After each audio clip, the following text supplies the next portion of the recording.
राम राम दोस्तों, जय बाबा नीम करोली महाराज जी की। आशा है कि बाबा नीम करोली जी की आपके ऊपर भी अति कृपा होगी, आपके घर परिवार में भी सभी कुशल मंगल हो, यही मैं प्रार्थना करता हूँ बाबा जी से और सभी देवी देवताओं से। दोस्तों, हनुमान जी का आह्वान कर लिया है, सभी देवी देवता विराजे हैं, सभी का मैंने आह्वान किया है। इस पाठ के ऊपर सभी की अमृत वर्षा होगी, कृपा होगी और जो भी इस पाठ को सुनेगा मेरा भाई, उसके ऊपर भी अपार धर्म वर्षा और धन वर्षा हो, यही मैं प्रार्थना करता हूँ। ओम श्री सर्वदेवाय नमः।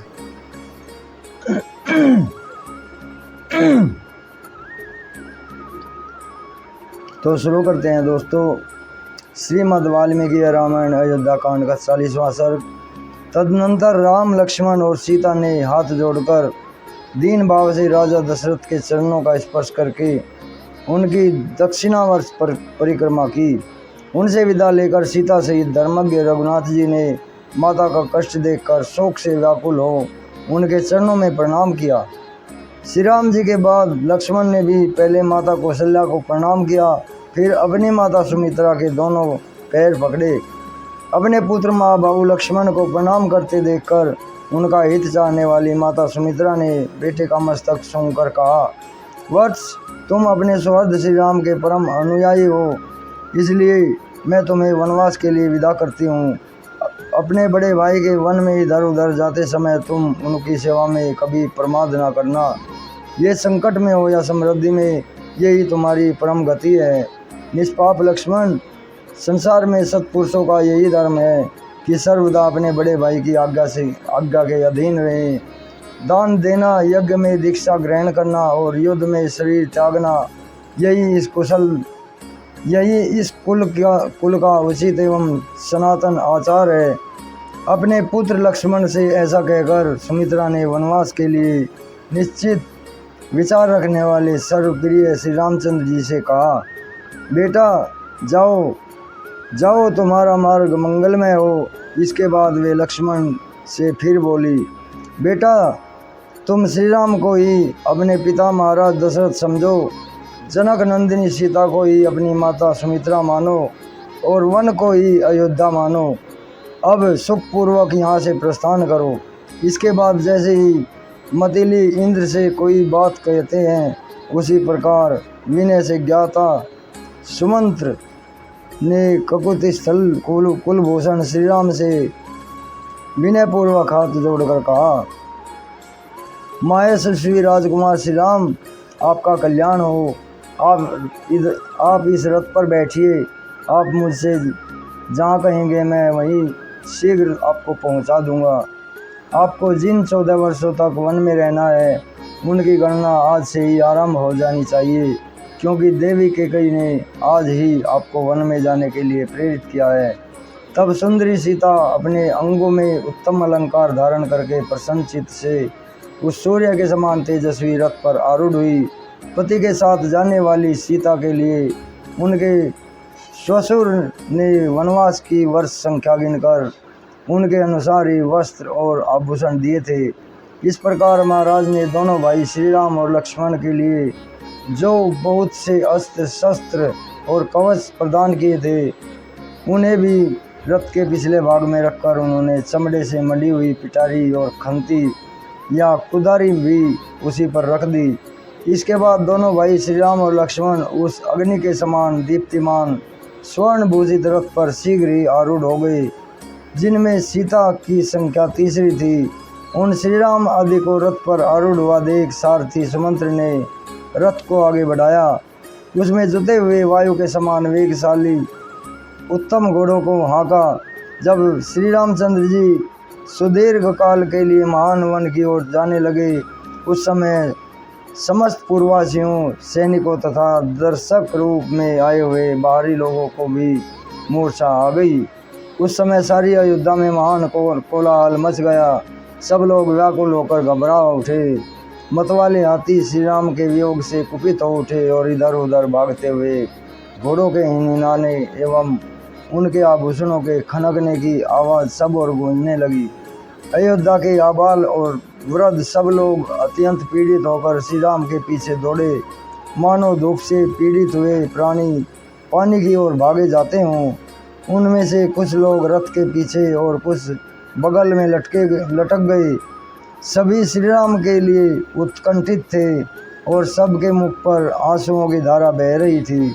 वे सब के सब उच्च स्वर से कहने लगे, सूत, घोड़ों की लगाम खींचो, रथ को धीरे धीरे ले चलो, हम श्री राम का मुख देखेंगे, क्योंकि अब इस मुख का दर्शन हम लोगों को दुर्लभ हो जाएगा। ये हमें पता नहीं कब होगा। निश्चय ही श्री राम जी की माता का हृदय लोहे का बना हुआ है, इसमें तनिक भी संशय नहीं है। तभी तो देव कुमार के समान तेजस्वी पुत्र को वन की ओर जाते समय फट नहीं जाता है। तभी तो देव कुमार के समान तेजस्वी पुत्र के वन की ओर जाते समय फट नहीं जाता है।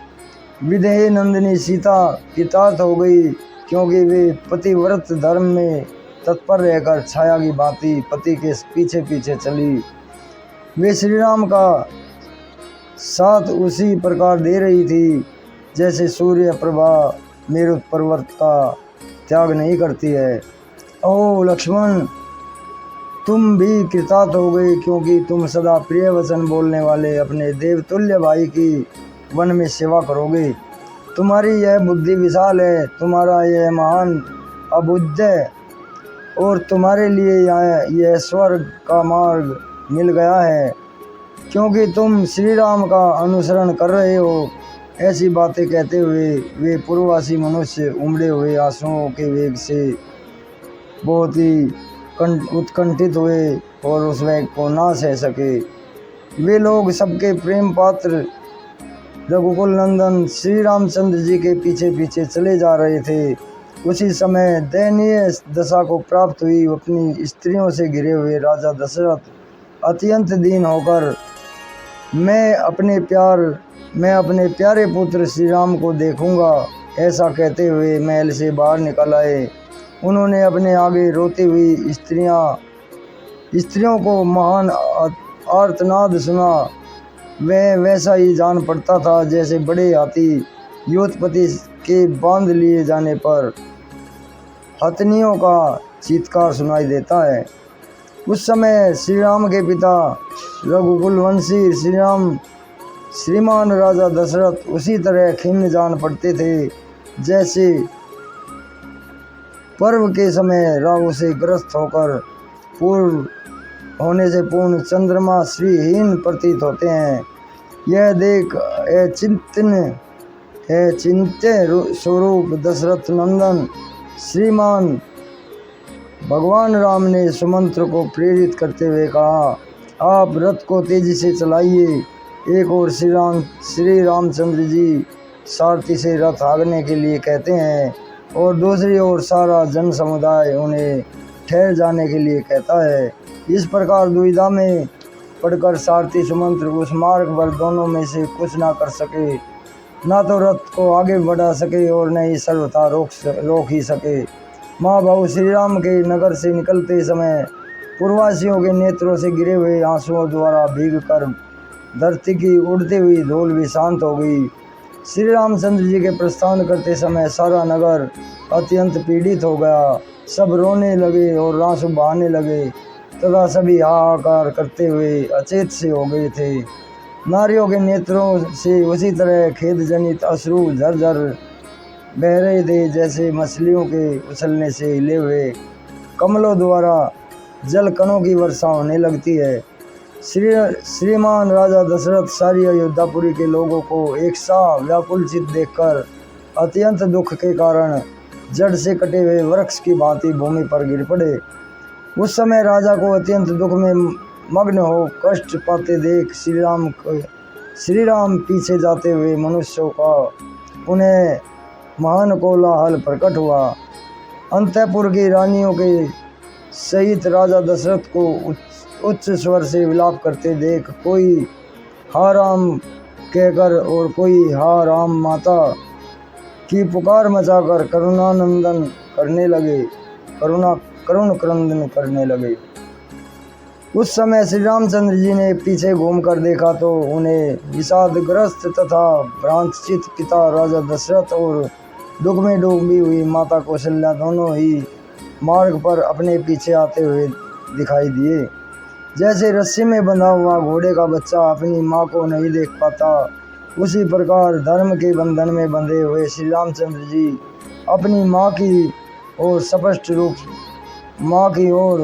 रूप से ना देख सके। जो सवारी पर चलने योग्य, दुख भोगने के अयोग्य और सुख भोगने के ही योग्य थे, उन माता पिता को पैदल ही अपने पीछे पीछे आते देखकर श्री रामचंद्र जी ने सारथी को शीघ्र रथ हाँकने के लिए प्रेरित किया। जैसे अंकुश से पीड़ित किया हुआ गजराज उस कष्ट को नहीं सहन कर पाता, उसी प्रकार पुरुष सिंह श्री राम के लिए माता पिता को इस दुखद अवस्था में देखने का असहाय हो गए थे। जैसे बंधे हुए बछड़े वाली सवत्सा गो शाम को घर की ओर लौटते समय बछड़े के स्नेह में दौड़ी चली आती है, उसी प्रकार श्री राम की माता कौशल्या उनकी ओर दौड़ी चली आ रही थी। हा राम, हा राम, हा राम, हा सीते, हा लक्ष्मण, यही रट लगाती हुई और रोती हुई कौशल्या उस रथ के पीछे दौड़ रही थी।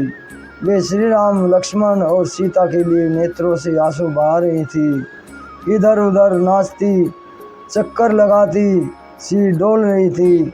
इस अवस्था में माता कौशल्या को श्री राम जी ने बारंबार देखा। राजा दशरथ चिल्लाकर कहते थे, सुमंत्र ठहरो, किंतु श्री रामचंद्र जी कहते थे, आगे बढ़िए, शीघ्र आगे बढ़िए। उन दोनों प्रकार के आदेशों पर में पड़े हुए बेचारे सुमंत्र का मन उस समय दो पहियों के बीच में फंसे हुए मनुष्य का सा हो रहा था। उस समय श्री राम ने सुमंत्र से कहा, यहाँ अधिक विलंब ना करना, मेरे लिए पिताजी के लिए दुख ही नहीं, मैं महान दुख का कारण होगा, इसलिए रथ को आगे बढ़ाओ। लौटने पर महाराज उला ना दे तो कह दीजिएगा कि मैंने आपकी बात नहीं सुनी। अंत में श्री राम जी के आदेश का पालन करते हुए सारथी ने पीछे से आने वाले लोगों को से जाने की आज्ञा ली और स्वतः चलते हुए घोड़ों को भी तीव्र गति से चलने के लिए हाँका। राजा दशरथ के साथ आने वाले लोग मन ही मन श्री राम की परिक्रमा करके शरीर मात्र से लौटे, मन से नहीं लौटे, क्योंकि वे उनके रथ की अपेक्षा भी तीव्रगामी था। दूसरे मनुष्यों का समुदाय शीघ्रगामी मन और शरीर दोनों से ही नहीं लौटा। वे सब लोग श्री राम के पीछे पीछे दौड़े चले गए। इधर मंत्रियों ने महाराज दशरथ से कहा, राजन, जिसके लिए यह इच्छा की जाए कि वह पुनः शीघ्र लौट आए, उसके पीछे दूर तक नहीं जाना चाहिए। सर्वगुण संपन्न राजा दशरथ का शरीर पसीने से भीग रहा था। वे विषाद के मूर्तिमान स्वरूप जान पड़ते थे। अपने मंत्रियों की उपयुक्त बात सुनकर वे वहीं खड़े हो गए और रानियों सहित अत्यंत दीन भाव से पुत्र की ओर देखने लगे। इस प्रकार श्री वाल्मीकि निर्मित आर्ष रामायण आदि काव्य के अयोध्या कांड में 40वां सर्ग पूरा हुआ। जय श्री राम, जय हनुमान जी, जय बाबा नीम राम।